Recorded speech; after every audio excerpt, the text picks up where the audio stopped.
Salut tout le monde, j'espère que vous allez bien. Aujourd'hui on se retrouve pour la review de WrestleMania 23, donc un pay-per-view qui me tient forcément à cœur puisque je ne suis même pas sûr de ce que je dis, mais dans mes souvenirs ça doit être le premier WrestleMania que j'ai vu. J'ai commencé à regarder le catch en 2007, donc forcément c'est un WrestleMania qui est un peu spécial pour moi, donc je préfère le dire, peut-être que j'ai été un peu influencé par rapport à ça, donc peut-être que j'ai été un peu plus gentil sur certains matchs. Voilà, je préfère le dire. J'essaye tout le temps d'être objectif, mais n'hésitez pas à me dire si vous trouvez que j'étais un peu trop gentil sur certains matchs au niveau de la notation ou autre. Donc voilà, c'est un pay-per-view, ça m'a fait vraiment très très plaisir de le revoir. Donc alors, au niveau des caractéristiques du pay-per-view, alors le pay-per-view s'est tenu le 1er avril 2007, donc c'était à Detroit dans le Michigan. La salle, donc c'était le Ford Field, d'ailleurs c'est un stade que je trouve vraiment très beau. Si la WWE pensait à y retourner, ça ne me dérangerait absolument pas. Donc il y avait 80 103 spectateurs, donc c'est le record d'affluence du Ford Field, et c'est forcément un très très gros chiffre. Il y avait donc deux thèmes musicaux pour ce WrestleMania, donc il y avait The Memory Will Never Die de Default. Voilà, c'est un thème plutôt sympa. Et surtout, c'est celui-là qui est forcément le plus connu, le thème principal de ce WrestleMania. Donc c'était Ladies and Gentlemen de Saliva. Voilà, donc un thème que j'ai torché, on peut dire ça. Comme ça, pour moi, c'est l'un des meilleurs thèmes musicaux utilisés par la WWE pour un WrestleMania. Après, ça, c'est toujours que mon avis, hein, ça n'engage que moi ce que je dis. Enfin bref, voilà. Et pour ce qui est du slogan, puisque vous le savez, il y a toujours un slogan pour WrestleMania. Donc cette année-là, c'était All Ground Up. Tout simplement car il y a 20 ans plus tôt, ils étaient donc venus à Détroit dans le Michigan pour WrestleMania 3. Et donc en fait, 20 ans plus tard, donc forcément ils revenaient à Détroit et c'est pour ça en fait qu'ils ont appelé ça All Ground Up. Voilà, j'en ai terminé avec les caractéristiques du pay-per-view. Donc je vais pouvoir attaquer le pay-per-view, donc l'opener de ce WrestleMania, donc c'était le Money in the Bank ladder match. Pour WrestleMania 22, je vous avais dit que voilà, l'opener n'était pas forcément très bien choisi. Là, clairement, ils ont fait le choix parfait. Tu peux pas mieux commencer un WrestleMania que par le Money in the Bank ladder match. Pour moi, c'est la meilleure chose à faire. Donc au niveau des participants, on avait Mr. Kennedy, CM Punk, King Booker, Edge, Randy Orton, les Hardys, donc Matt et Jeff, et enfin Finlay. Donc déjà, on peut le dire, on avait quand même du très très lourd au niveau des participants. Donc le match a duré 19 minutes, donc ça en fait forcément une bonne durée. Donc je vous ai noté on va dire les grands moments, on va dire les moments marquants de ce match, et je préfère vous le dire, il y en a eu quand même pas mal. Donc déjà, on a eu une leg drop de Jeff Hardy sur Edge, donc à l'extérieur du ring. Donc en fait, Edge était placé sur une échelle et Jeff en fait a sauté dessus. Lui, il était du haut d'une échelle en fait, sur Edge, placé sur une échelle à l'extérieur du ring. Donc c'était un très très beau moment. C'est clairement le move de ce match, je dirais même le move de ce WrestleMania, très clairement. Donc du coup, Edge, suite à ça, a dû être conduit en backstage sur une civière. D'ailleurs, il ne reviendra pas. C'est pas comme par exemple Ric Flair qui, l'année d'avant, avait réussi à revenir pendant le match. Là, clairement, Edge n'a pas pu revenir. Ensuite, on a eu un Green Bay plunge de Kennedy du haut de l'échelle sur Hornswoggle. On a eu une série de spears de la part de Edge. On a également eu une série de RKO de la part de Orton. On a également eu un RKO de la part de Orton du haut de l'échelle sur CM Punk. On a eu un bookend de Booker T du haut de l'échelle sur Orton. Comme vous pouvez le voir, il y a eu énormément de moments très très cool pendant ce match. J'ai même pas tout noté, hein, je préfère vous le dire, mais voilà, c'était, on va dire, les grands moments de ce match. Et donc en fait, à la fin du match, comment ça s'est passé? En fait, il restait CM Punk et Mr. Kennedy sur le ring. En fait, Punk prend l'avantage dans un premier temps en faisant tomber Kennedy du haut de l'échelle. Et donc en fait, du coup, Kennedy, en étant tombé de l'échelle, en profite pour prendre une échelle qui était posée sur le ring et pour frapper CM Punk avec. Donc du coup, il fait tomber CM Punk de l'échelle. Et donc du coup, Kennedy peut décrocher la mallette. Et voilà, victoire de Mr. Kennedy, qui à l'époque était prévu pour avoir un énorme futur avec la WWE. Bon, ensuite, il a eu des embrouilles backstage avec Orton et puis même, voilà, il avait pas forcément une bonne réputation. Mais c'est vrai qu'à l'époque, c'était vraiment un catcheur où il misait énormément dessus. D'ailleurs, ça me fait plaisir de le revoir. Enfin voilà, bref. C'était vraiment un très très bon match. Pour moi, c'est, je pense, mon Money in the Bank ladder match préféré. Il n'y a pas un autre Money in the Bank ladder match qui me vient en tête comme ça. Je le trouve vraiment très très bon. Il y a énormément de spots. Enfin, c'est un excellent match, vraiment. Je vous le conseille si vous l'avez jamais vu. Le seul enfin le seul défaut de ce match pour moi, c'est qu'à un moment, on a eu des moments de flottement, notamment quand Jeff a sauté du haut de l'échelle sur Edge. Je trouve qu'il y avait trop de moments de flottement à ce moment-là. Je veux dire, on avait quand même 8 participants. Voilà, je veux bien qu'il y en ait 2 qui soient out à ce moment-là, mais me dites pas qu'il y en a aucun qui peut catcher à ce moment-là. Donc c'est vrai que c'était voilà, c'était le seul moment qui m'a un petit peu déçu. Mais sinon, c'était un excellent match pour commencer le pay-per-view. Donc au niveau de la note, j'ai mis 9 sur 10. Ensuite, alors là, clairement, on va passer du tout au tout. Hein. On a commencé ce WrestleMania sur les chapeaux de roue. Et puis, bah, alors là, on va redescendre de mes 4 étages faciles. Donc, c'était le match des monstres. On avait le Great Khali contre Kane. Oui, je sais, ça donne clairement pas envie. Donc le match a duré 5 minutes 30, donc c'est pas énorme, j'ai envie de vous dire heureusement parce que j'avais pas envie de voir plus. Forcément, je vais pas vous faire un dessin, il n'y avait pas de rythme, c'était un match lent, ça je vais pas vous faire un dessin là-dessus, je pense que vous avez compris. J'ai noté, qu'est-ce que j'ai noté sur ce match? J'ai noté qu'à un moment du match, Kane avait en fait sorti une chaîne de dessous le ring, et en fait pendant que l'arbitre avait le dos tourné, il a fait un low blow en remontant la chaîne dans les parties du Great Khali, hein, dans les bambous du Great Khali. Et derrière a enchaîné avec un body slam sur le Great Khali. Finalement, bah, ça n'a pas suffi. Voilà, c'est on va dire le seul momentum qu'a réussi à avoir Kane, le seul tombé qu'a réussi à tenter Kane pendant ce match. Et finalement, le Great Khali l'emporte avec son Punjabi Plunge, donc le two-handed choke slam. C'était son, vous savez, c'était ce choke slam qu'il portait avec ses 2 mains. Donc voilà, victoire du Great Khali. C'était un match vide, je vais pas vous faire un dessin, je pense que vous avez compris. Ça faisait vraiment tâche quoi. Comparé au match d'avant, ça faisait vraiment tâche. J'ai mis 2 sur 10 pour ce match et j'ai juste fait une petite précision qui n'a rien à voir avec ce pay-per-view. Mais ce qui, je pense, est le plus drôle avec ce match, c'est que je me suis dit que le Great Khali avait une école de catch en Inde. Donc voilà, c'est ça que je trouve assez incroyable, c'est que ce mec a une école de catch. Si vous voulez apprendre le catch, n'allez surtout pas dans son école. Ensuite, le 3e match de la soirée, donc c'était pour le titre US. Donc on avait Chris Benoit contre MVP. Les deux qui se sont affrontés pas mal de fois dans mes souvenirs en 2007. C'était pas leur meilleur match, mais voilà, ils se sont affrontés pas mal de fois en 2007. Donc pour le titre US, donc match qui a duré 9 minutes. Donc c'est plutôt pas mal. Ça aurait mérité un peu plus de temps, mais bon, voilà. Donc j'ai noté que c'était le match technique de ce WrestleMania, à l'image d'un Angle Benoit de WrestleMania 17. Bon alors, attention, hein, je compare pas les deux matchs, là clairement c'est pas du même niveau, mais c'était voilà, c'était un petit peu le match technique de ce WrestleMania. Donc j'ai noté que MVP avait dominé le match même techniquement, donc clairement pour out-wrestle Chris Benoit, il faut le faire. J'ai noté que donc MVP s'était concentré sur le bras gauche de Chris Benoit pendant tout le match. Et puis bah, c'est un petit peu la seule chose que j'ai noté. Au final, c'était un match assez technique. Voilà. MVP a dominé, mais ça n'a pas suffi. Puisque donc à la fin du match, Benoit enchaîne 3 German suplex, porte son diving headbutt et remporte le match là-dessus. Donc je ne dis pas que le diving headbutt c'est pas une prise dévastatrice. Je veux dire que tu te prends un gars qui vole de la 3e corde, peut-être la première sur toi, ça doit pas faire du bien. Mais victoire là-dessus, c'est assez surprenant. Je veux dire, des victoires sur des diving headbutt, je ne pense pas que Benoit en a eu énormément dans sa carrière. Il avait plus l'habitude de gagner avec son crippler crossface.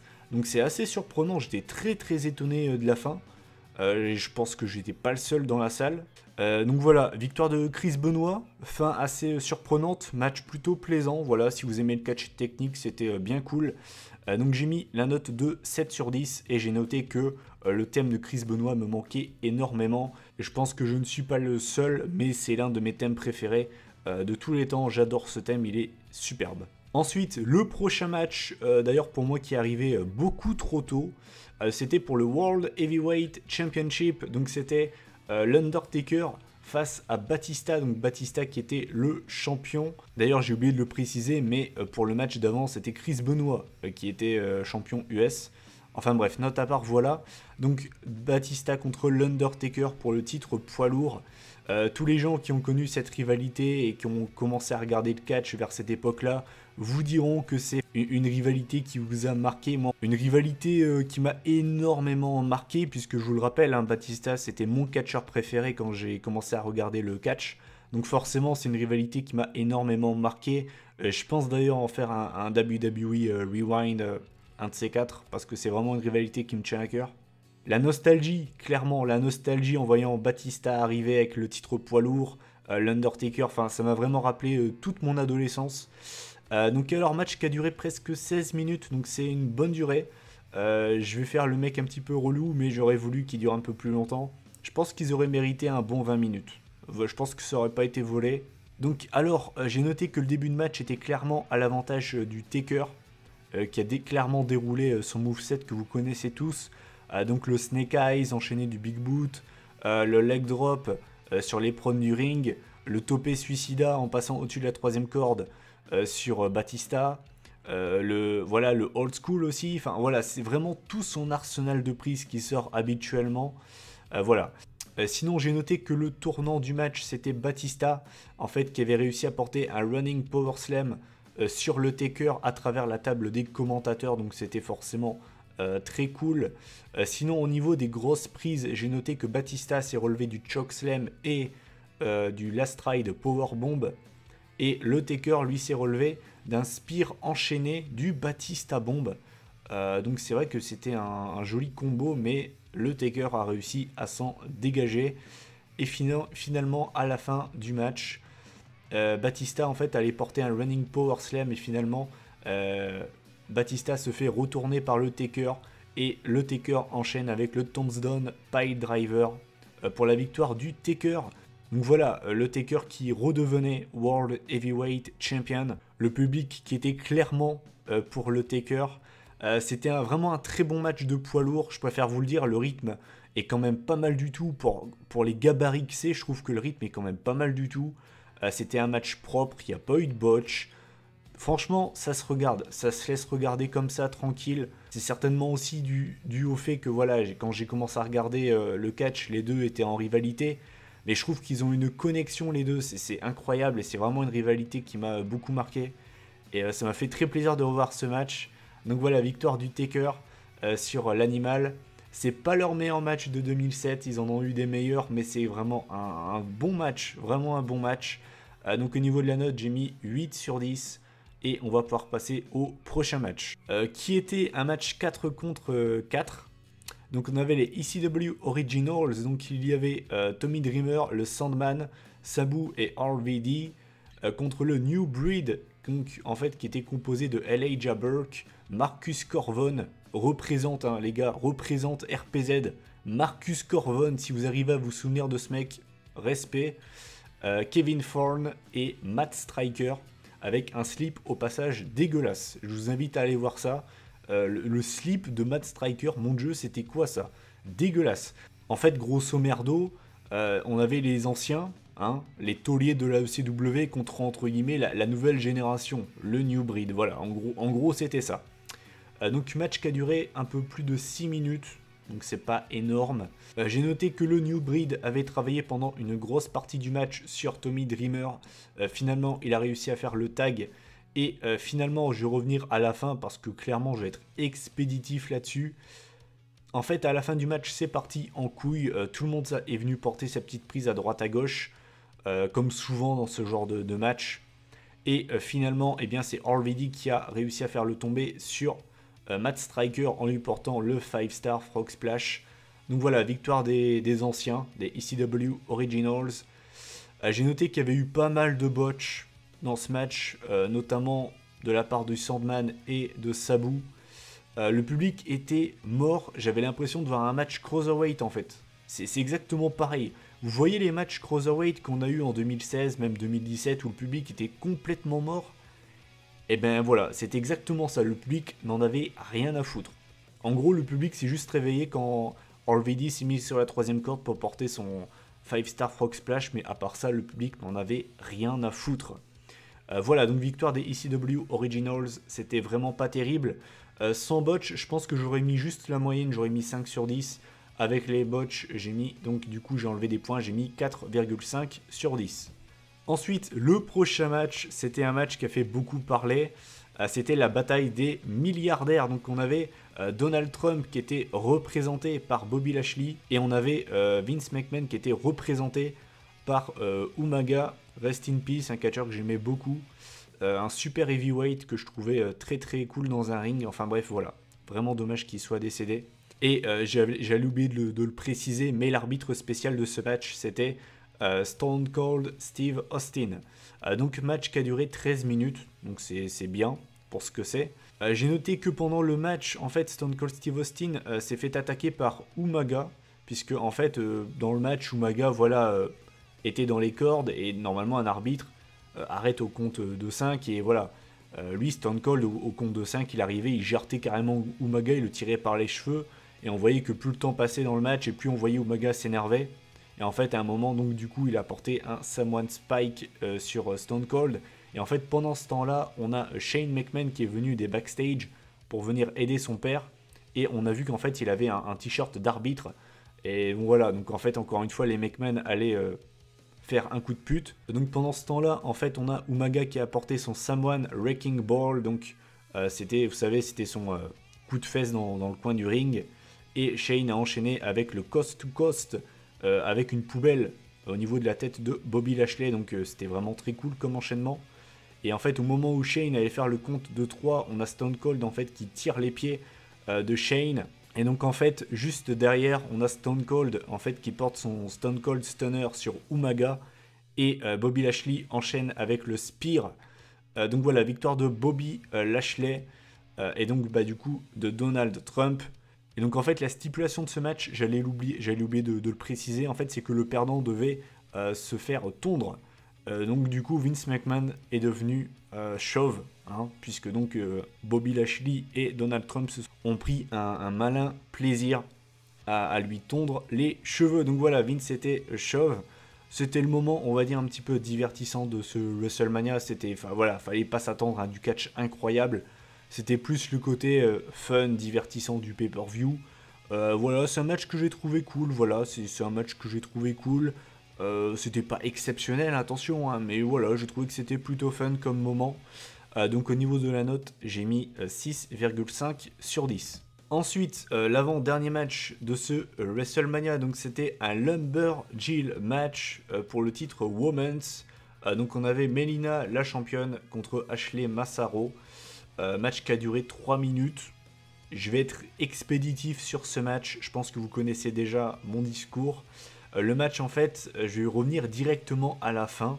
En fait, Melina l'a emporté avec un bridge sur Ashley Massaro. Et voilà, donc en fait, Melina conserve le titre féminin. Et à la fin du match, en fait, après le match plutôt, toutes les Lumberjills sont montées sur le ring et c'est parti en catfight général. Donc voilà, je vais pas vous faire le discours que je vous sors presque tout le temps pour les matchs féminins de cette époque-là, mais très clairement, on a eu beau un petit peu rigoler quand il y avait ce fameux hashtag Women's Revolution en 2015, 2016 et tout le machin, mais clairement il y a quand même eu une Women's Revolution parce que clairement les matchs de maintenant par rapport à avant c'est vraiment le jour et la nuit. Quand tu vois que les Women's pendant WrestleMania, un show qui dure 4 heures, les meufs ont 3 minutes. Si ça vous fait pas dire qu'à l'époque, ils en avaient rien à branler, putain, c'est chaud, hein. Franchement, c'est chaud. Surtout qu'en plus de ça, sur le network, ça met en fait que le WrestleMania 23 a duré 3h40. Donc il y avait 20 minutes, entre guillemets, de vide. Clairement, ils auraient quand même pu leur donner un peu plus de temps. Voilà, donc voilà, le match a duré 3 minutes. Et au niveau de la note, j'ai été généreux. J'ai mis 2,5 sur 10. Je sais même pas pourquoi j'ai mis plus à ce match-là qu'au Great Khali Kane. Franchement, je ne sais même pas. Mais c'est pas grave. Voilà, j'ai voulu être un petit peu généreux. On savait qu'à l'époque, les Women's n'avaient pas beaucoup de temps pour s'exprimer. Donc c'est certainement pour ça. Je me suis dit, bon allez, je vais être un petit peu plus gentil. Mais enfin bref, voilà, c'était vraiment pas terrible. Et enfin, le main event. de la soirée, donc c'était pour le WWE Championship. Donc c'était le champ John Cena contre Shawn Michaels de Heartbreak Kid. Une affiche qui donne forcément envie. Match qui a duré 28 minutes. C'est le match le plus long de la soirée. A noter que HBK est arrivé avec la musique de DX et John Cena est arrivé en voiture. En fait, il était hors de l'arena, il est rentré par le parking et il a cassé une vitre WrestleMania. Et derrière, donc forcément, il est rentré sur le ring. J'aime beaucoup cette entrée, c'est je crois l'entrée de Cena que je préfère à WrestleMania. Bon, après, ça encore une fois, c'est qu'une question de goût. Mais voilà, je trouve l'entrée quand même assez classe. Je crois qu'il rentre en Ford Mustang. Enfin bref, voilà, c'était vraiment très très cool. Donc sinon, le match, comment il s'est déroulé? En fait, au début du match, on a Shawn Michaels qui a un petit peu fait comme Triple H l'année d'avant, à WrestleMania 22. C'est-à-dire qu'il a un petit peu pris de haut Cena, en train de le out-wrestle, ce qui a énervé d'ailleurs Cena. Et au début du match, en fait, Shawn Michaels a travaillé sur la jambe gauche de Cena. Bon, par la suite, Cena a réussi à marcher dessus sans problème. Bon, c'est toujours ce genre de choses qui me dérange quand tu travailles en fait sur une partie du corps de l'adversaire et qu'au final le mec ne vend plus rien au bout de 5 minutes. C'est un petit peu le genre de choses qui me dérange. Ouais, ça me dérange, voilà. Si tu travailles sur la jambe, sur une partie du corps d'un adversaire, scelle, s'il te plaît, scelle. Sinon, franchement, je trouve que ça ne sert absolument à rien. Sinon, j'ai noté que Shawn Michaels avait porté un superbe moonsault à l'extérieur du ring sur Cena. Quel catcheur, hein, Shawn Michaels. Enfin voilà, je veux dire, c'est pas nouveau, hein, mais quel catcheur Shawn Michaels. Franchement, je pense que c'est le genre de catcheur qui peut te faire un match potable contre un balai, quoi. C'est assez incroyable. J'ai noté en fait qu'à un moment du match également, le tournant, on va dire, c'est qu'à un moment du match, Shawn Michaels allait porter son switching music sur Cena. Et en fait, Cena esquive et du coup, c'est l'arbitre qui se le prend. Et en fait, pendant ce temps-là, HBK en fait a porté un pile driver sur Cena, sur les escaliers. Donc c'était forcément un gros spot. C'était très cool. J'adore le pile driver d'ailleurs. Malheureusement, la prise est bannie maintenant de la WWE. Mais bon, je comprends, hein, mais je veux dire, c'est une prise que j'aime beaucoup. Et du coup, par la suite, Cena a saigné de la tête.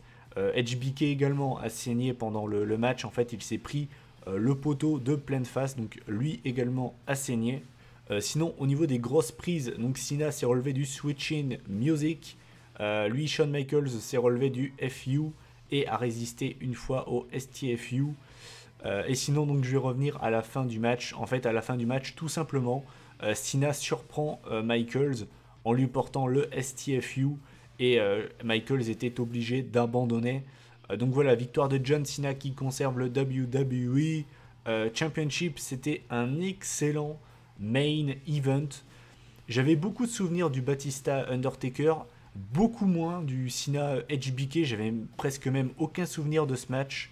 Et pour moi, c'est un main event de Mania vraiment underrated. Quand on doit citer, on va dire, les meilleurs main events de Mania de l'histoire, celui-là ne revient jamais. Et bordel de merde, j'ai pris un de ces kiffs à le revoir. Vraiment, je vous le conseille si vous ne l'avez pas vu, jamais vu, ou bien si vous en avez pas beaucoup de souvenirs. C'est vraiment un match que je vous conseille. J'ai pris un sacré kiff en le revoyant. Donc c'était vraiment un excellent match pour conclure ce show. Donc au niveau de la note, j'ai mis 9 sur 10. Et pour moi, c'était le meilleur match de la soirée. Donc voilà, j'en ai terminé avec ce pay-per-view donc en faisant la moyenne des matchs. Donc j'arrive à une moyenne de 6 sur 10 tout pile. Donc ça en fait une note correcte. C'est assez compréhensible que la note de ce WrestleMania soit pas très élevée, dans le sens où on a 3 matchs vraiment bons, vraiment bons, et on a 3 matchs, on va dire, qui sont en dessous de la moyenne, et vous avez 2 matchs qui sont bien. Au niveau des matchs mauvais, on a le Lumberjill match pour le titre Women's, le match entre les ECW Originals et le New Breed. Enfin, je dirais même pas que c'est une purge, lui il est plus, on va dire, moyen. Il est plus proche du niveau moyen que mauvais au final. Et forcément le match entre le Great Khali et Kane, qui est clairement le pire match, je pense, du pay-per-view, avec le match féminin. Au niveau des matchs qui sont juste bien, ça s'arrête là, qui sont passables. On a le match donc entre Bobby Lashley et Umaga, qui est un petit peu le match fun de ce WrestleMania. On a également le match entre MVP et Chris Benoit, qui est un bon petit match pour le titre US, même si c'est pas leur meilleur match de l'année 2007. Et les 3 meilleurs matchs de ce WrestleMania, donc c'est le Batista Undertaker, le Money in the Bank Ladder Match, qui est pour moi le meilleur de l'histoire. Après ça, encore une fois, c'est que mon avis. Et forcément donc le main event entre John Cena et Shawn Michaels. Donc c'est un WrestleMania que j'aime bien. Voilà, c'est un WrestleMania que j'aime bien. J'ai vraiment pris un sacré kiff à le revoir. C'est pas le meilleur WrestleMania de tous les temps, mais c'est un WrestleMania bien sympa. Et si vous ne l'avez jamais vu, je vous le conseille en attendant WrestleMania 33. Voilà, donc ça a été vraiment un kiff de revoir ce WrestleMania. N'hésitez pas à donner votre avis en commentaire sur ce show, si vous l'avez déjà vu. Quel est votre match préféré, celui que vous avez le moins aimé. Qu'est-ce que vous pensiez des affiches de ce WrestleMania, du main event. D'ailleurs, j'ai oublié de le préciser, mais je trouve ça dommage qu'ils n'aient pas donné un dernier titre mondial à Shawn Michaels à cette époque-là. J'aurais vraiment voulu voir HBK champion en 2007, juste une dernière fois champion du monde. Je pense que je ne suis pas le seul dans ce cas-là, mais voilà, c'était vraiment un bon petit show. Donc voilà, n'hésitez pas donc à commenter, à liker et à partager cette vidéo si le cœur vous en dit. On se retrouve donc la semaine prochaine pour la vidéo pronostic de WrestleMania 33. D'ici là, prenez soin de vous. Salut tout le monde!